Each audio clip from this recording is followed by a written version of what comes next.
Welcome to Open Source Spotlight. We invite open source authors and ask them to show the tools they're working on. Today we have Isha. Hi Isha, tell us a few words about yourself and about the tool you want to show us. Hi everyone, my name is Isha. I'm a machine learning developer advocate at Determined AI. I have a background in computer vision and machine learning. Prior to working at Determined, I was working at a federally funded research lab working on adversarial AI in the domain of computer vision.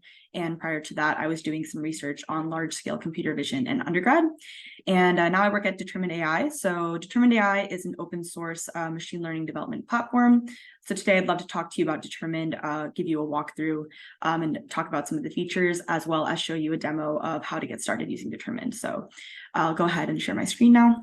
Great, so this is our WebUI. So this is kind of the end result of how to use Determined. My agenda for today is I'll give you an overview, go through some of the features in the WebUI, talk about how Determined works, and then show you a demo of how to submit an experiment so that you can view your experiment in this WebUI. It's running on your computer, right? Yeah, so actually this is running on AWS. This is the IP address of an EC2 instance. So you can run Determined on anything. It's cloud agnostic. You can run on AWS, GCP on your computer. This particular example is on AWS, but you could run it locally if you want. So basically it's just an EC2 instance that you SSH'd into and run like something there, right? Yeah, so you don't actually have to SSH in. What you do is you deploy Determined on AWS. And right now I'm just navigating to this IP 8080 just on my local host. But the master, which is the way that Determined works, is you can submit jobs to the master, which allocates or kind of communicates with agents, which are resources to run your jobs. But the master hosts this web UI. So wherever you deploy Determined, you can go to that IP where the master is. Port 8080 will show you this web UI. So if I deployed this locally, it would be localhost 8080, and I would see the same web UI. So you have some sort of like recipe or maybe like an article that describes how to deploy it, right? Exactly, yeah. So there's instruction. You basically pip install the CLI. So that's one way to interact with Determined. Other piece is the Determined master. And so there's instructions on how to deploy depending on where you would like to deploy a master. Yeah, so this is the web UI. Some basic terminology. Each of these things that you see here are a Determined experiment. So when we talk about using Determined AI, you essentially submit experiments, and these are jobs. So these are like running your machine learning training code for training a model.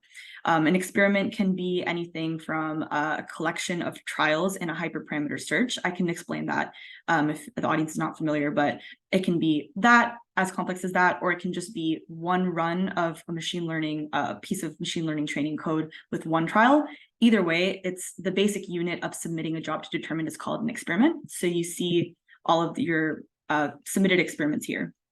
And so Determined AI is built for the machine learning engineer. It solves the problems specifically of machine learning engineer as opposed to a software engineer. So what are these problems? One of them that I just mentioned is a hyperparameter search.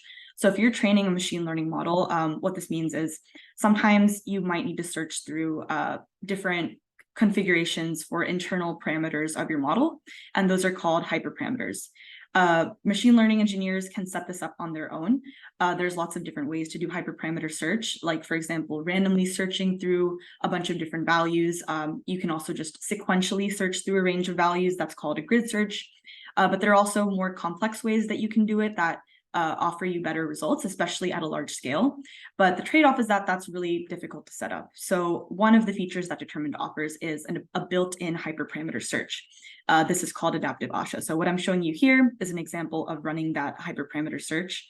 What you can see on the bottom here in the graph is all of these different trials running with different values that are picked from a range of hyperparameter values that you set in a configuration. So this is one feature of Determined.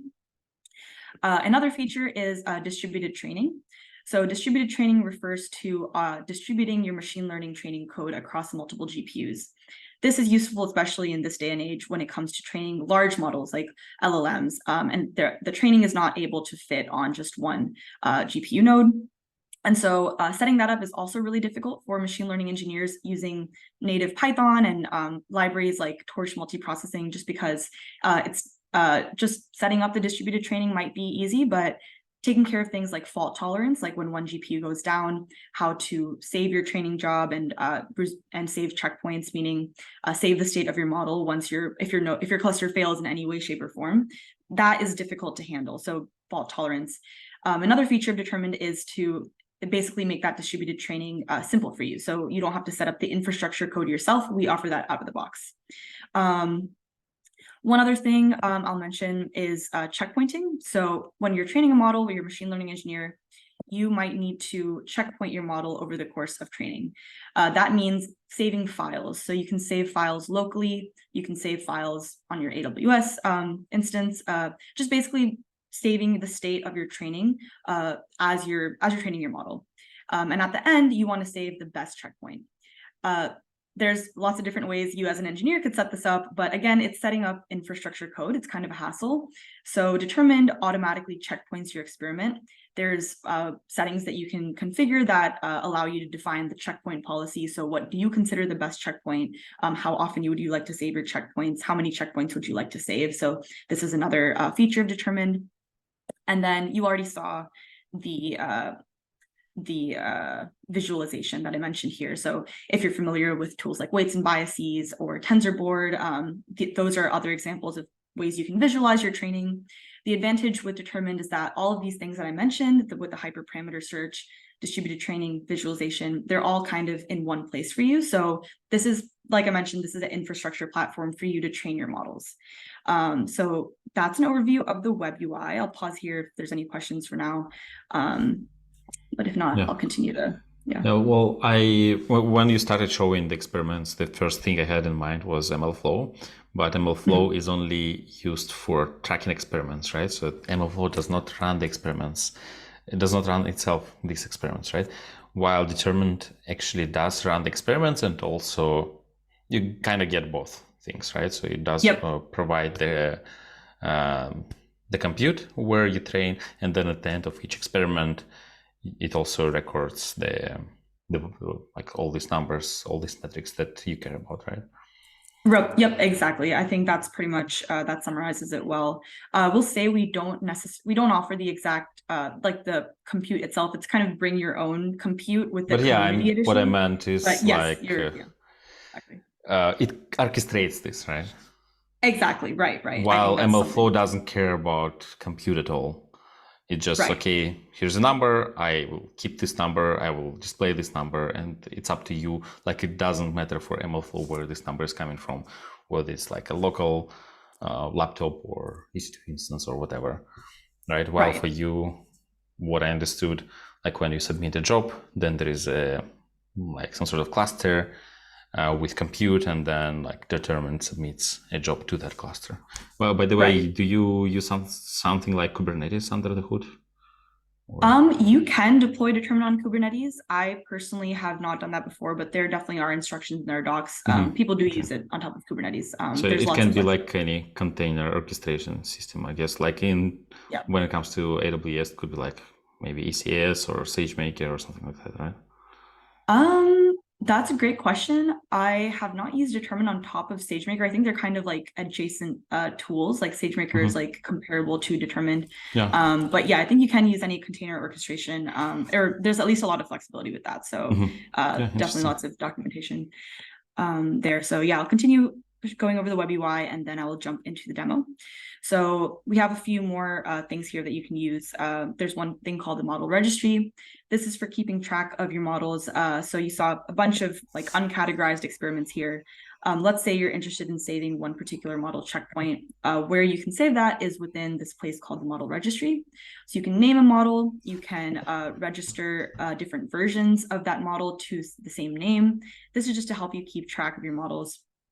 You can also see your cluster, the state of your cluster. So I have this many CUDA slots in my compute pool. You can see which ones are being used for what experiments. Right now, I don't have any active experiments, but when I submit one, you'd be able to see that showing up in the cluster. Determined is also a great tool for collaboration. So we have this thing called workspaces and projects. So you can create a new workspace if you need to maybe like just organize your experiments. So I'm going to create workspace called test1. Actually, don't know if that's already the same name I used. And then within a workspace, you can create a new project and give it a description. And create that project. So this is just a tool for organizing your experiments. And your colleagues can more easily access your experiments. The experiment runs this way. On the collaboration piece, one more thing I can mention is when you submit an experiment, the exact code that you use to submit that experiment is also shown in the WebUI. So a lot of times, yeah, when you're working with a team, sometimes if you don't have a tool like this, you can use GitHub. You can kind of write down what the results of your experiment were and share them with your colleagues over Slack. But it's really useful just to be able to see exactly what the code was that you submitted.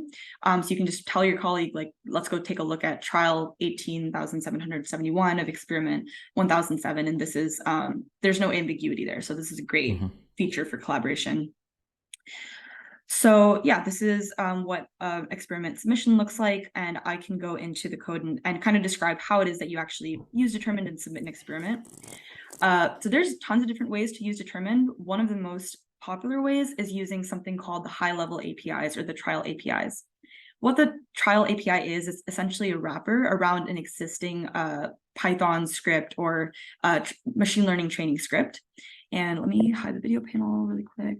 Let's go to the docs for a second. That will help you better understand how the trial API works. Yes, so the high-level APIs, we have PyTorch, Keras, DeepSpeed. These are the framework-specific APIs. We also have a low-level API called the core API, which you can use to integrate any framework into determined. I'm just going over the PyTorch trial because it's one of the most commonly used ways and easiest way to get started with determined. So you essentially wrap your code, and then we provide these features out of the box. The core API is an architecture reversal of sorts. So the core API is not a wrapper around your code, really. Like, you establish a context, and then you can enable each of these features as needed, like enable just distributed training with determined, or just enable just metrics reporting with determined. But this is not necessarily out of the box. So that's why it's not the easiest way to get started, but I'll be covering PyTorch trial. So to implement a PyTorch trial or to use the PyTorch API, you essentially create this class, and you override these specific functions that are used in your training procedure. You don't have to write any new code. So you essentially port your existing code into this PyTorch trial class. So in the initialization function, you define what your model is. You define anything that you need to train your model. So the optimizer, different learning rates, just all of those objects that are necessary for model training. And then in your build training data loader functions and build validation data loader functions, you define what is your data loader. Because this is a PyTorch trial, this will be a PyTorch data loader. Keras is whatever the Keras data loader object is. And then in the train batch and evaluate batch functions, you define one forward pass of your training loop. And that's it. That's what your Python file looks like now. You'll notice that there's no for loop. So usually when you're running a machine learning training script, you have a for loop and you iterate through a set number of epochs, for example. You define all of that code yourself. The benefit of using the high-level APIs is that determined abstracts away all of this for you. So we run the training loop under the hood. You don't have to worry about it. You set up this Python file, and then you also set up a configuration file, which I'll show you. And those are the two things that you need to submit a determined experiment. So let's go and take a look at this filled out. So what I just showed you was the template. So here is a real version of model definition in a Python file. So this is an example of training a convolutional neural network on the MNIST dataset. If you're not familiar with the MNIST dataset, it is a 28 by 28 image dataset, which is handwritten digits. I think this is a very common computer vision dataset people get started with. So the idea is you just want to recognize digits that are handwritten and convert that into like actual digits, numerically represented.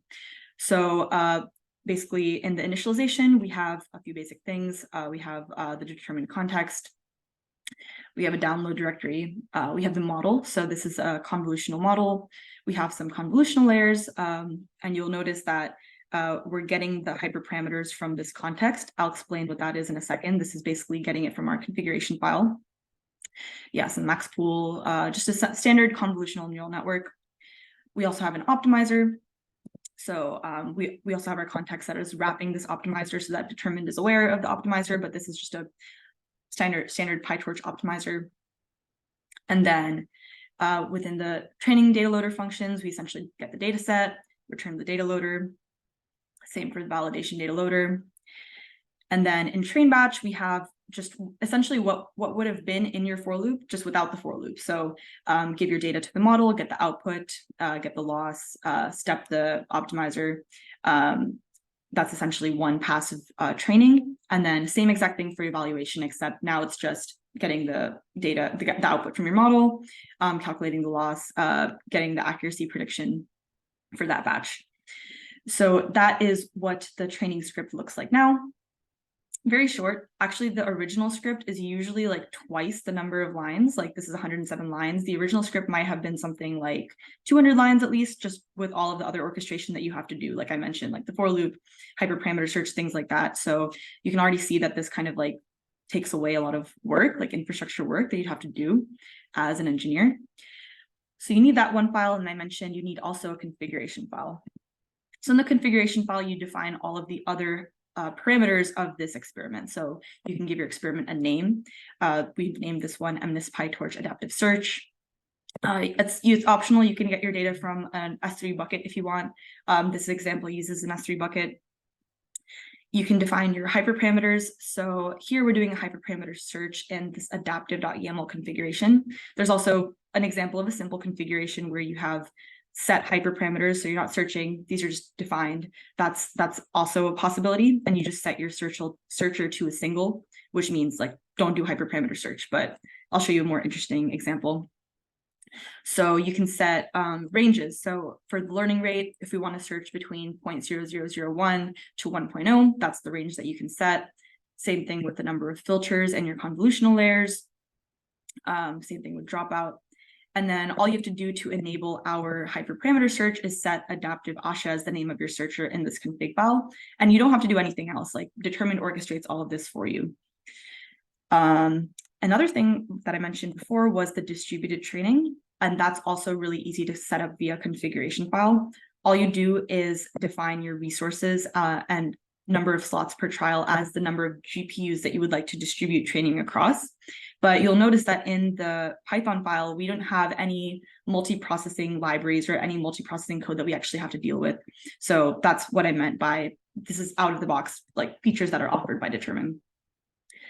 So once you have these two things, all you have to do is, so by the way, if you wanted to download this example, you can go to determined examples right here. You can see all of the example folders. These are like bundled files. They have already the populated Python scripts and YAML files for you. So you can just go download this exact code that I'm showing you here off of our docs page. You CD into that directory. So right now I'm CD'd into this directory.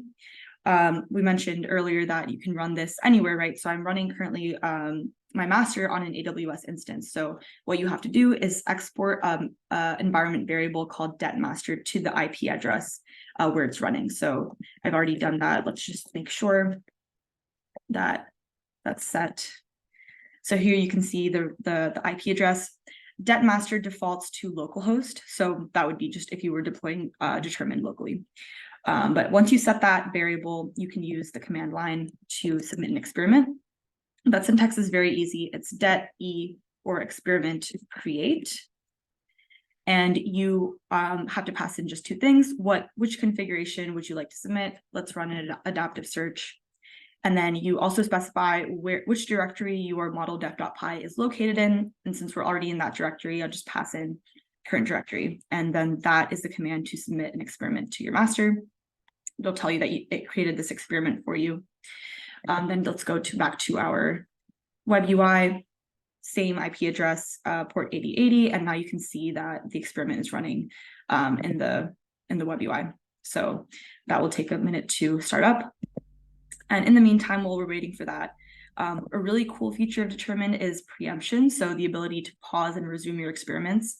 this is very relevant when it comes to working on a big cluster with a team. You're running distributed training. There's something that Determined does that's really cool, which is called priority scheduling. So let's say you're running an experiment, you're taking up the entire cluster, and then your colleague wants to submit an experiment that's more high priority because maybe there's a deadline. A lot of times, if you don't have a tool like Determined, you would have to just kill your job and allow your colleague to run their job. And then once your colleague is done with running their job, you restart your experiment. But with Determined priority scheduling, what will happen is Determined will preempt your job. So it'll pause your job, save your job, and then free up the nodes. And so your colleague's job can then run, finish, and then yours will automatically restart. So that's one way that Determined uses this preemption feature. It's really cool. It's actually really difficult to set up from an engineering perspective. The other way that you could use preemption is literally this pause resume button in the WebUI. So I paused this experiment yesterday. Now I'm restarting it. And that's just really useful because if you were to, you could set this up in Python, but it's just like, and again, this is an infrastructure tool. Machine learning engineers should not have to deal with infrastructure. And that's the whole philosophy behind Determined AI. So yeah, that's pretty much everything that I wanted to cover today. Yeah, any other questions, Alexei? Yeah, it's amazing. I can only wonder how much stuff is happening under the hood because like Right. you managed to make it quite simple. But then like what I really liked was like how easy it is to go from one single GPU to multiple.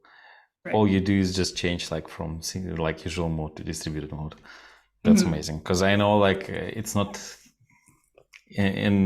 always an easy thing to adjust your code for that. Right. That's cool. Yeah, I suspect it's only for neural nets though, right? So like I cannot run my XGBoost parameter tuning here. Or actually, I think you definitely can. So the high level API is kind of like an abstraction. So in train batch, you can run anything. So if you have an XGBoost model, what your train batch can be, it can be like, I guess people use this for different purposes. So sometimes they just want to use trial API to evaluate their code. So their training operation is a no-op. So you can kind of like, you can mutilate the trial APIs however you want, depending on your job. So XGBoost, you might want to use the core API for this. I know people use Determined for all kinds of workloads. I guess, actually, that's a great question. Can you use trial API for XGBoost? It might be possible. I know you can definitely use the core API for that because that is a low level, very flexible API. And that one would be where you actually write this training loop, right? Right, exactly. And then you can render you can render whatever you want in the WebUI. So you can render your XGBoost, your training losses and accuracies. I know there are teams who literally use Determined AI just to run inference on, just to do object detection in images. And then in the WebUI, they plot the numbers of people they detected. Like it's that flexible with the core API. So you can do really anything you want. If not with that high level APIs, at least with the core API. So if you need a library, if you use a library that is already supported, like PyTorch, you mentioned Keras, then you can use this high-level API, right? This correct, the one you showed. But if you need something more custom, like let's say there is a library that you use for training that is not very common. I don't know. Like I don't know. Do people still use MXNet? I think some of them do. Do you support MXNet? I actually don't know. Great question. Okay, let's say you do not support MXNet, just to imagine. Then if somebody uses them, they can just go ahead and implement this, right, themselves using the core API. Yeah. Yes, if it's a library that's not supported by a high level API, then core API is agnostic. So you can use anything with the core API. You just have to enable these things yourself. So you have to enable the context and pass. It's a little bit more manual work, but nothing is like incompatible with Determined with how low level core API is. Then do you have any integrations with like other tools that are needed that are used for serving? I know that you have model registry, but I assume the focus of Determined is on training part. But then once the model is trained, we want to serve it using something else, right? Like how easy it is to use it for serving a model, let's say with SageMaker or I don't know, something else. Yeah. It's a great question. We get this question a lot. And yeah, you basically have had the answer right. So Determined is mainly a training platform. We would like to be compatible with all serving tools. So like we're open source, you can use us.